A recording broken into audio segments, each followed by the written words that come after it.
Good morning.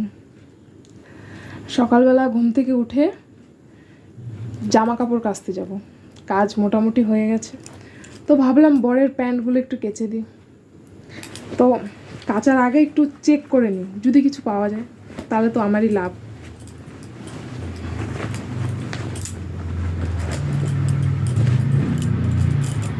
নাই, কিচ্ছু নাই। এই ফোনপে, গুগল পে এগুলো হয়ে না, সব এই আমাদের মতন বাড়ির কি বলবো, হাউসওয়াইফ কপালটাই গেছে। এই ফোনপে, গুগল পেতে ওনাদের কাজ তো হয়েই যায়, কিন্তু আমরা কি করব?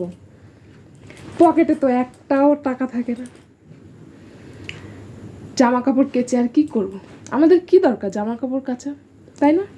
ইনকামই যদি না হয়, আরে লোকে তো কিছু তো রাখে, কিছুই নেই। বলে বউরা নাকি চোর, চুরি করে পরেদের পকেট থেকে।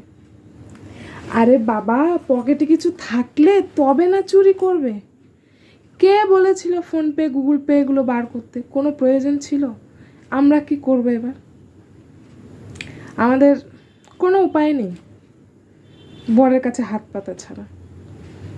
এর জন্য ভেবেছি আর জামা কাপড়ও কাচবো না।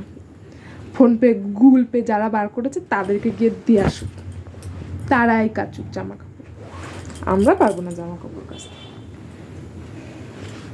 ভালো লাগে না একদম।